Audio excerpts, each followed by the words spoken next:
Hello guys, यदि किसी व्यक्ति ने किसी भी प्रकार का पर्सनल लोन ले रखा है, किसी बैंक से ले रखा है, किसी फाइनेंस कंपनी से ले रखा है, किसी ऐप से ले रखा है या किसी भी एनबीएफसी रजिस्टर्ड संस्था से ले रखा है, इस वीडियो में कंप्लीट जानकारी दूंगा।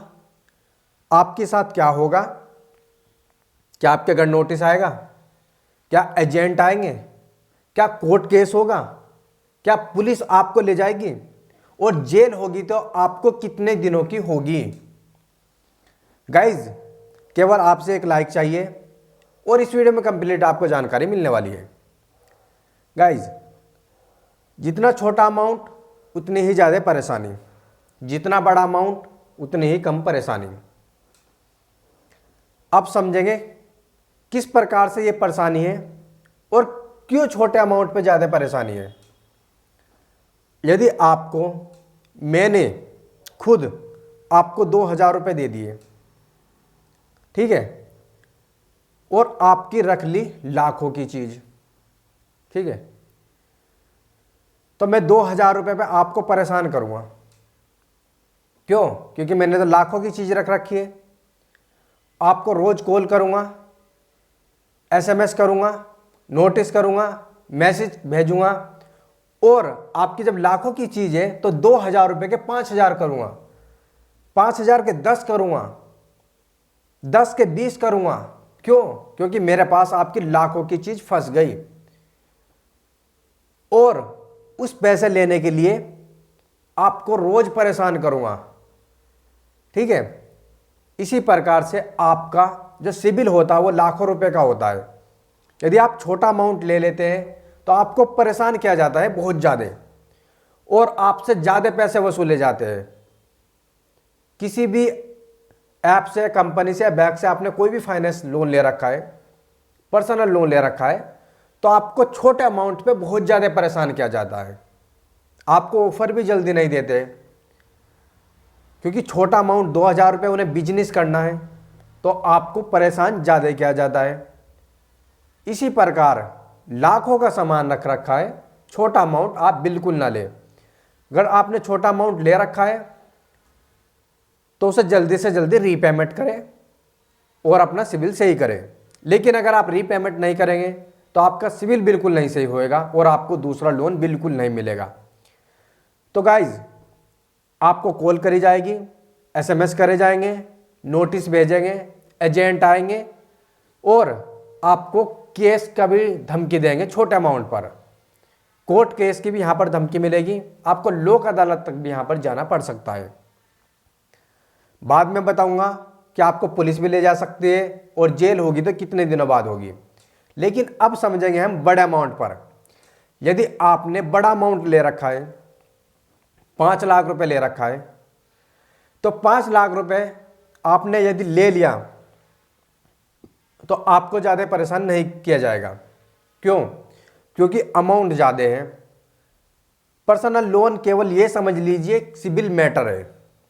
तो ज़्यादा अमाउंट है, लोन लाखों का, कई लाख का, सिबिल कुछ ही, मतलब आप जितनी भी उसे प्रायोरिटी दे सकते हैं। यदि आपने बड़ा अमाउंट ले लिया तो आपको ज़्यादा परेशान नहीं कर सकते, ज़्यादा कॉल नहीं कर सकते, एजेंट बार बार नहीं भेज सकते, इंटरेस्ट ज़्यादा नहीं लगा सकते। यदि इंटरेस्ट ज़्यादा लगा दिया तो आप बोलेंगे कि मैं देता नहीं, आपको जो करना कर लो। वे कुछ नहीं कर सकते क्योंकि पर्सनल लोन है, अनसिक्योर्ड लोन। सिक्योर्ड लोन नहीं, अनसिक्योर्ड लोन होते हैं पर्सनल लोन। तो इस प्रकार से जितना ज़्यादा अमाउंट उतनी ही कम परेशानी और आपको इंटरेस्ट भी ज़्यादा नहीं देना होगा।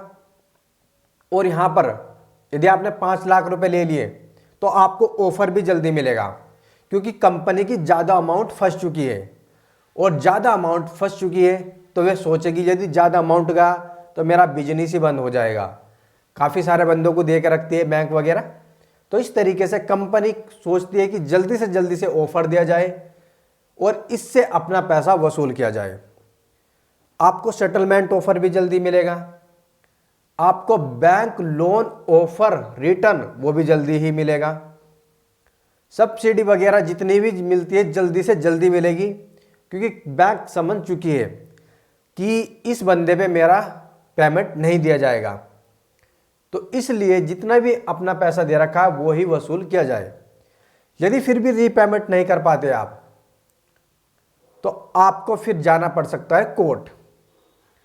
और कोर्ट यहां पर बैंक, फाइनेंशियल कंपनी, एप्स किस प्रकार से भेजती है, क्योंकि आपको एक लोक अदालत का नोटिस भेजती है। लोक अदालत नोटिस में आपको ऑफर दिया जाता है। ऑफर में साफ साफ लिखा होता है, यदि आपने ये वाला अमाउंट ले रखा है और आप इस अमाउंट को इतने में निपटाना चाहते हैं तो आप निपटा दीजिए। कोर्ट यहाँ पर 1 साल में 4 बार लगती है, लोक अदालत। तो इस तरीके से लोक अदालत में जाके आप अपना पैसा भी निपटा सकते हैं। तो इस प्रकार से यहाँ पर कोर्ट का एक नोटिस आता है। गाइज, क्या इसमें जेल हो सकती है? क्या आपको पुलिस ले जाएगी? इसकी बात करेंगे डिटेल में। गाइज, इसमें जो धारा काम करती है वो 420 और 419 करती है। यदि आपने कोई ऐसा काम किया है कि उसका जो परिणाम होने वाला है वो कानून के विरुद्ध होने वाला है, जैसे कि आपने कोई लोन लिया और वो आपने रीपेमेंट करने के लिए लिया, लेकिन आपकी स्थिति ऐसी हो चुकी कि आप उसे रीपेमेंट नहीं कर पा रहे, और अपने काम के लिए लिया, तो उसमें 419 420 काम नहीं करेगी, क्योंकि आपने लोन लिया था, आप उसे रीपेमेंट करना भी चाहते थे, तो आप लेकिन रीपेमेंट नहीं कर पा रहे, तो इस चीज़ में ये धारा काम नहीं करती। लेकिन यदि आपने लोन लिया, लोन लेने के बाद आपकी स्थिति भी अच्छी है, आप पे पैसा भी भरपूर है, लेकिन आप फ्रॉड कर रहे हैं फिर भी ऐप्स के साथ, कंपनी के साथ, किसी बैंक के साथ, आप उसे रीपेमेंट ही नहीं करना चाहते, आप पे धन भी अच्छा है, तो उसमें बैंक आप पे केस कर सकती है, क्योंकि आपने जरूरत के लिए लोन नहीं लिया था, कंपनी के लिए या बैंक के लिए या किसी एनबीएफसी रजिस्टर्ड संस्था के लिए फ्रॉड करने के लिए लोन लिया था। तो इस तरीके से यदि फ्रॉड करते हैं या आप नकली डॉक्यूमेंट पे लोन लेते हैं, तो इस प्रकार से आप पे ये केस हो सकता है। यदि आप इस प्रकार से लोन लेते हैं तो आपको कम से कम 6 महीने की सज़ा होगी, 100% होगी, आपको जेल होगी, 6 महीने की 100% आपको जेल होगी।